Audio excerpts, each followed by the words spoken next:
After you printed the drawings from Paul Egri, here you see I'm working on the beginnings of the construction. This is plate number 2. This is the side print. I'm taking a Starrett sheet metal scriber, which I use for scoring, and I'm marking the location of each corner point on the glue tabs. And now I'm going to flip it over, and using a straight edge, score a line on the back side. You notice I'm not cutting into the paper with my scriber. Even though it is a sharp point, I tilt it over on an angle so that it just creases a line. This weakens the fibers in the paper and allows you to make a sharp, accurate bend at the point where you score the line. And once it's all scored on all 4 corners, all 4 sides, we'll flip the design over on the front side to make the cutout.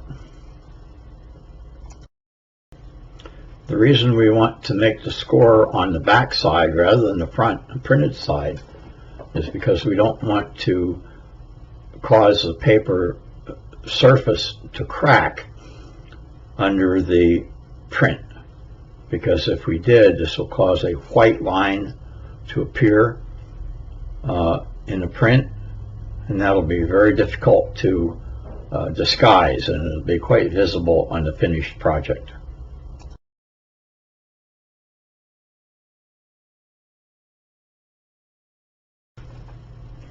Now, flipping the drawing over, we can start cutting out the design. You notice I'm using scissors to cut it out.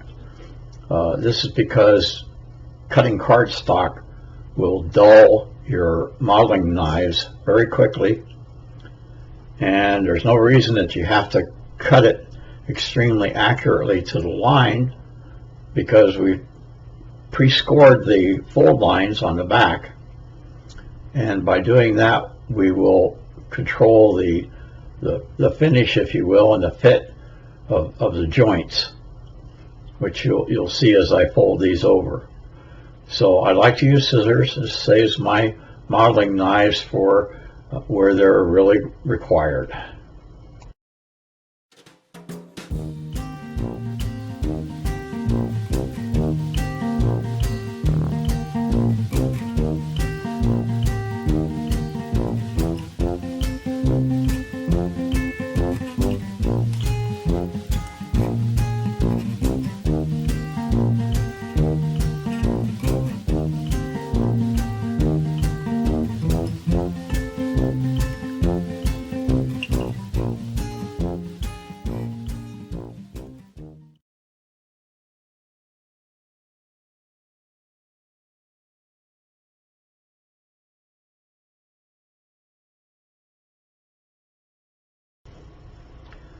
Now, to cut out the corners, I'm going to use a modeling knife, and for this I use an Olfa. It's a Japanese-made 9mm snap-off knife. I like using this because, well, frankly, it's a lot cheaper buying blades for this than it is buying X-Acto number 11s. You get about 13, I think it's 13 points per blade with this knife, and with an X-Acto you get 1 point per blade, and they both require change out at about the same frequency, so this is a lot more economical. It's also, the handle is more comfortable for me to use. It's a little fatter, and I can get better pressure on the blade with my arthritic fingers than using an X-Acto.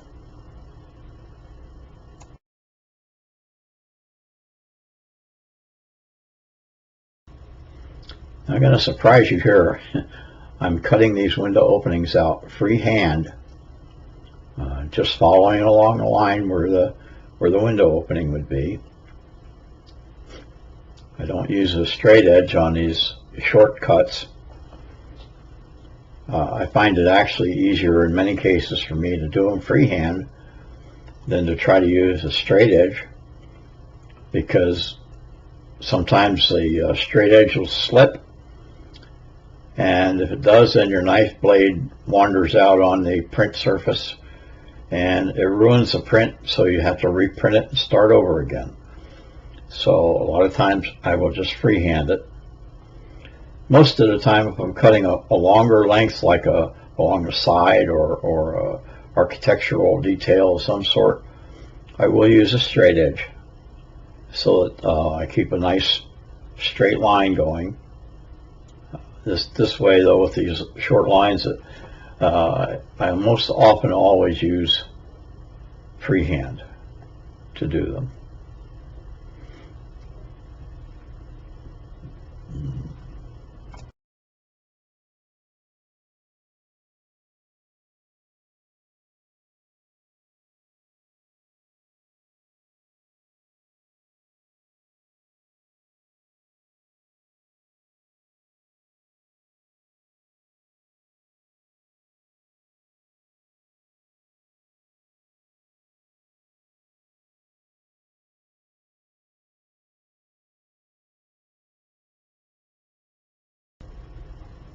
And now I'm going to start folding over the glue tabs on the ends of the side and also on the top and the bottom.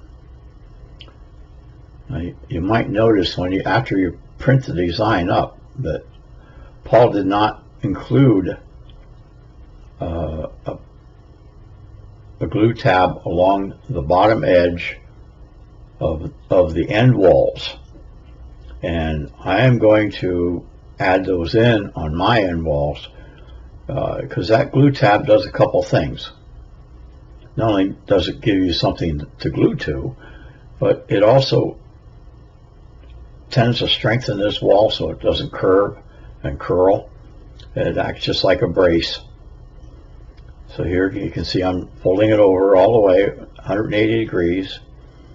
And then on the back side, I take another tool that I have. This is a burnishing tool made by Excel. I think I bought it at Micromark, but I'm not sure. Anyway, I go over that fold line and run that burnisher over it to make a sharp crease. Because if you only just use your finger pressure, it doesn't get as clean a fold. It'll be more rounded, and this, by doing this, I get a sharper, more accurate joint.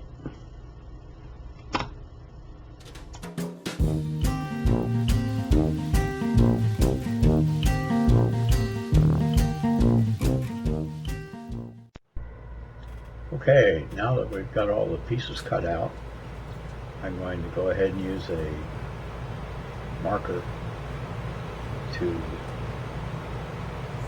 cover all the cut edges so that you can't see the white of the cardstock. This is just a Flick Studio marker. I think it's a number 2 gray. I use different markers for different purposes. This building is basically a gray colored building, so I think a gray marker would work very nicely for it. There's times when I'll use different colors to try to blend a little bit better with the wall material. But in this case, I'm just using a gray, which will look just fine.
I didn't want to bore you all with a lot of repetition, so as you can see, I already have the end walls cut out, and I'm proceeding here with just coloring the edges again, like I did on side walls.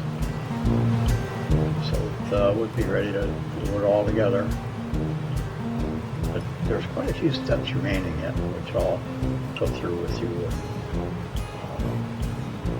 explain how some of the things I do to try to make a rather flat building look like it's got some character and some detail to it. So stick with me and come back again next week, and we'll do a little bit more to this building.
This shows how I'm going to make the windows in one of the sides. I have this clear, heavy packaging tape. And instead of using the windows that Paul had on his design, I'm just using another side print, and I'm applying this tape over all the windows and smoothing it down. Try not to get any bubbles or creases in. That's a trick. This is what happens when you screw up. Here I got all kind of creases in it. Just start over. Now once you have it successfully applied the tape without any creases or bubbles, I cut out the entire side, just slightly smaller than what your cutout side is from the first part, because you don't want it to interfere with your gluing tabs. So you cut it just a little bit smaller all the way around. And then when you're done cutting this out, you can glue the whole sheet to the inside of your wall cutout, like we did before. It does two things. Not only does it make for glossy window panes, but it also doubles up on the side, so you get two thicknesses of card, and that will make it much stronger.